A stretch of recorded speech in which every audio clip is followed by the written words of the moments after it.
Murder in the morning from the Hidden Killers podcast. Well, our new alleged serial killer fascination, Rex Heuermann, in court yesterday, facing the charges. And we learned a lot about the evidence that is against him, the amount of evidence that is lining up against him. And we're just beginning to scrape the surface of everything that we're going to be witnessing here in the coming weeks and months as they begin this 13-year investigation. I mean, Stacey, that's a ton of information over 13 years. We're talking documents, we're talking gigabytes, we're talking photos, we're talking autopsy records, we're talking all sorts of individuals' testimony as to where these people were and when and what people witnessed, heard, and saw. And now all of those dots are trying to be connected back to Rex Heuermann. Yeah. And it's a lot of information to take in. It's a lot of things to comb through. One of the things that I imagine you and I are going to be talking about is the wife's statement that she made, and how she talked about how authorities just came in and ripped her house apart, like destroyed it, treated them like animals. Because they are looking for so much material. You know, it's interesting to relate it back to something that I'm familiar with. Last week, we decided to put some new windows in our home. Well, it turned our house upside down, basically, because we had to move things away from the windows. They needed 3 feet from the left to the right and in front of the windows. And we've lived here a while, so we've got some stuff, and things were moved and upset, and just life was turned upside down. I can't imagine what these people are going through. I mean, what I went through for putting new windows in was chaotic and annoying and a pain in the butt. Her entire home was torn apart. They ripped apart a bathtub. And it's understandable why they did that. I mean, obviously, they have strong evidence that this man is involved in these horrible things. So people like this tend to hide things, tend to hide trophies of what we know of cases in the past. BTK comes to mind. He had places he called hidey holes, because why not make everything sound nice and cute when you're a mass murderer? But that's what he did. He called it hidey holes. And there was all these different places around his house that the average individual, the wife, the children would not go to or find. But once the FBI gets in there and starts digging things apart, then you start finding more evidence that points to involvement in these murders. But I can't imagine. I mean, that would be horrible going back to that. I know I was reading the couch was literally ripped apart. So no more couch. I will say this, though. After looking at the house, seeing the inside, seeing the outside and all that, I'm going to guess it was kind of a bit of a hoarder house even prior to the FBI coming in.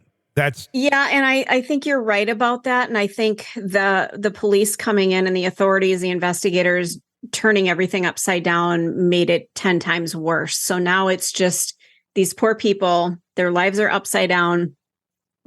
We were talking about that this was their home base, and that's why they're back there, because this is where they've been for 25 years. But it's not the same home. It's possibility of, now we know something might have happened here. There might have been things hidden here from dead people that were murdered by a supposed loved one. I mean, it's just, I don't see any reason why they wouldn't go stay somewhere else. Yeah. Well, if they had any means about them to do that. And I don't know that they do. We have learned more. It was an interesting statement that his wife made, saying that my children are crying themselves to sleep at night, which, okay, children. Oh, wait. Then she goes, well, wait, they're adults. but anyone would be crying themselves to sleep tonight, no matter what your age, if you found out your dad was responsible or accused of doing these sort of things. But we have learned something, which I thought was interesting, and I think would have been helpful just to clear up right away. So there wasn't a lot of speculation on it. But the son, who's 30-something years old, he does have special needs and has a developmental learning disability. And she had stated through her attorney that he's having a real hard time even understanding what's going on, which, yeah. So add that to the mix of you have a special needs son to try. I mean, it's hard enough without having that to wrap your mind around that your dad did these horrible things, and then add that to the mix. Probably being back in that home. I wonder how much of just being back in that home is being done for the son because it's familiar. It's a place that he knows. Maybe he doesn't get the context of it all, but trying to work through all of this as best they can. There's no guidebook to any of this. Part of me, the compassionate part of me wonders, is there a service out there? I know there's like crime scene cleanups. Yeah. I knew somebody that used to go clean crime scenes where, if somebody committed suicide or was murdered, they would come in. They were kind of a hazmat team. They would clean up, do things like that. I just wonder if there isn't some sort of a service that can come in and at least help them make it livable and get rid of that nasty couch. Let's go to Goodwill and see if we can get them something else or just something of that nature to at least give them some sort of stability inside their lives right now, because they have none. I don't know that they did prior to Rex, honestly. This seems like a family that really things were kind of nutty for a long period. And I don't know. I mean, I hope they can find it. I know the inside of the house torn apart right now by the police, but also again, seeing it, is it that different than before? I don't know. I mean, it really does resemble a hoarder house, and it does not necessarily that of a house that was ripped apart by police. The amount of boxes and things of that nature, really, police didn't bring in boxes. These sort of things were very likely stacked and already in a chaotic disarray prior to it. But yeah, I mean, getting somebody in there just to help them to find some sort of normalcy, because God knows how much of that was a product of Rex allowing that to happen. Who is the hoarder here? I don't know.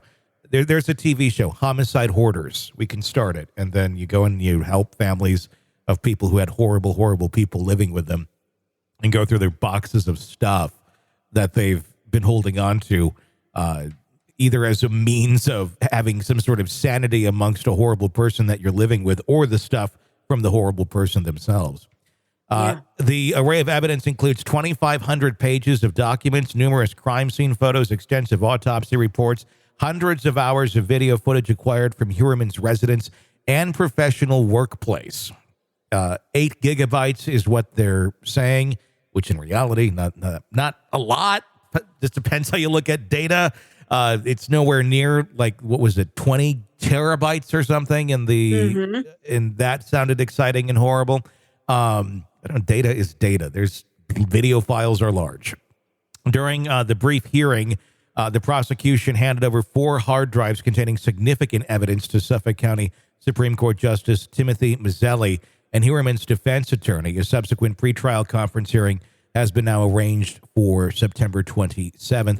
Under a protective order agreed upon by Heuermann's attorney Michael Brown and Suffolk County District Attorney Raymond A. Tierney, the release of the evidence remains strictly confined to attorneys.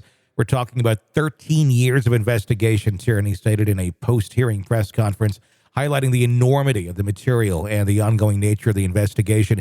Heuermann was clad in a black blazer and light-colored trousers as he made his presence known at the hearing, hosted at the Arthur M. Cromarty Criminal Court Complex. The courtroom was packed, about 100 people, including members of the media, public spectators, and victims' families as well. The suspect remained silent throughout the brief hearing. Heuermann was indicted last month with 3 counts each of first-degree and second-degree murder, specifically relating to the deaths of Melissa Bartholomew, who was 24 at the time, Megan Waterman, who was 22, and Amber Lynn Costello, who was 27. The discovery of these women's remains back in December of 2010 at Gilgo Beach on Long Island's South Shore ended up leading to his arrest. The dramatic arrest of Heuermann outside his Manhattan office on July 13th marked the most consequential development in the prolonged investigation into the series of mostly young female victims discovered along Gilgo Beach. Heuermann is also under suspicion regarding the disappearance of a 4th woman, Maureen Bernard Barnes, who was 25, whose remains were similarly found near Gilgo Beach. This particular investigation, though, is still in progress. The victims, now referred to as the Gilgo 4, were thought to have been engaged in sex work, utilizing online platforms for advertisement. According to police reports, some of the victims' family members were present at Tuesday's hearing and mentioned by Tierney. These victims were discovered during the search for another missing woman, Shannon Gilbert, who was last spotted within the proximity of a gated community of Oak Beach. Heuerman, to this point, has pled not guilty and firmly denied involvement in the killings. His attorney, Brown, stated post-hearing, "We are prepared to go forward. We will defend this case in the court of law, and we will go to trial in this case." Brown has also previously labeled the case against Heuerman as extremely circumstantial in nature. Investigators, extremely. Well, that's fine, and they like to say that because then people like to think, oh, that doesn't mean anything. Really, a lot of cases are settled on circumstantial evidence. When you have mountains of it, that usually kind of says, when there's smoke, there's fire. Investigators have linked Heuerman to the crime based on DNA recovered from a discarded pizza, which allegedly matches a male hair found on a burlap sack and material used to wrap Waterman's body. District Attorney Tierney confirmed that the evidence in the case would encompass mitochondrial DNA, nuclear DNA as well, which has already undergone testing and has been deemed admissible in U.S. courts. We've been hearing a lot about that in the Koberger case as well. And if you're looking for a little lesson on DNA, take a look at our interview with Dan Crane, which is on the podcast. Just search for Dan Crane, like Fraser Crane. And you can listen to him explain it in far more eloquent terms than me. Yeah, he's an extreme expert on DNA. And I think because they have found his DNA in this location with these bodies as evidence, he's going to have a hard time twisting out of this. I don't think there's any way that he can deny that that's him. No, I think this is pretty much a slam dunk case. And if it's not him, he was sitting there with the murderer, but with the amount of things that are pointing at him, it's disturbing. I mean, they even found his wife's hair on the burlap sack that was over one of the heads of the victims. Now, that's not to say that his wife was involved in any of the murders. It's more like, you have a burlap sack or you have duct tape or something around your house that collects, fur and hair and all that. I mean, anybody that lives there, their stuff is going to be on it. If you walk into the living room, I've got long hair. You're going to find my hair on the floor somewhere in there. I mean, and not to mention pet hair. I mean, so your lives inside your house go with you when you leave the house. Oh, yeah, without a doubt. You'll also find cats with duct tape over their mouth at Stacy's house, which she does while we record the shows to keep the cats quiet. Well, they are Siamese, so they do speak loudly. So, yeah. I have one that I'm sure you've heard them. Oh, sometimes I think I have. It's not very much, though. But I have two cats. I have the one that's like some sort of Siamese and talks all the time. And when I don't respond, starts banging on my door. Yep. Yeah, bingo. To the studio. And they're loud banging. Like, how are you doing this? Are you like throwing your body against the door? And I'm curious sometimes as to exactly what's going on. But yeah, I have. It's a shut door. That's what's going on. How dare you shut the door? How dare! And then the thing is, I open it and she just turns around and walks away. Well, yeah, but the door was shut. Yeah. They'd prefer it not be shut. Just want to let you know, I know you're in there, and I'm going to go over here and just lay in the sun, and that's all I'm going to do. That's a cat's life, man. That's what we bought into. That's the contract we made. It'd be fun to do a podcast with the cats, like just give each of the cats a mic and just let them go and see what happens, because they both talk a lot. So I'm sure, they'd have something interesting to discuss, and we could just put it out there and have no idea what the content is. And it turns out cats are like talking about killing their owners for years. I don't doubt that a bit. And, back to this story, there were cats in the house, and it sounds like, I'm such a terrible person. The first thing I thought of was, oh my God, well, while everybody was out of the house, was somebody taking care of the cats? Mm-hmm. That's where my brain went. Well, and it was mentioned in the story, but it wasn't expounded upon, where she says, I had 3 cats. Yeah. Litter boxes are everywhere. Well, okay, does that mean you still have 3 cats? Or like, where did they run away? Well, who knows? They had doors open. They were coming and going. I mean, my cats, you open the front door, one of them's gone. Yeah. So we have to keep a very, very tight, rein on him. The other one doesn't really care, but the other one, he was a stray, and he's just like, oh, freedom. So, I'm hoping that they haven't lost their pets in this too, because we know that animals are a huge comfort to people who are going through trauma and things like that. So I just, that's where my heart went too, was like, shit, can we just keep track of the animals and not, I realize you have to tear up these people's home, but my God, every part of their life has been affected. And we have DNA evidence now that is very, very impactful. We have evidence now of Google searches, which is, I think, another huge impactful piece of evidence. Things that we didn't have 25 years ago when we're looking at cases. My prediction for the future, we're going to have pet evidence. AI will some, and I'm being somewhat facetious and somewhat not at the same time here with this thought.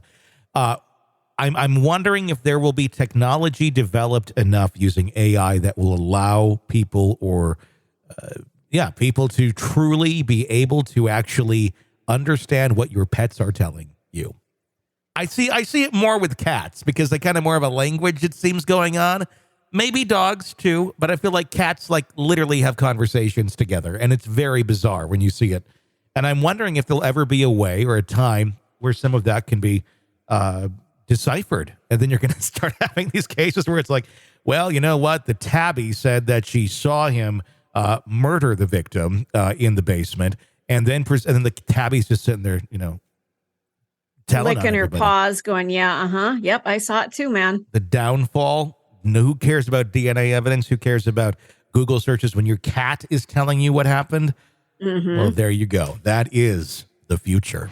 You're locked into the Hidden Killers podcast. Want more? Start binging on all of our true crime podcasts right now through Apple Podcasts and get an ad-free experience when you sign up to be a True Crime Today Premium Plus member exclusively on Apple Podcasts. More of the Hidden Killers podcast dropping soon. Press subscribe now.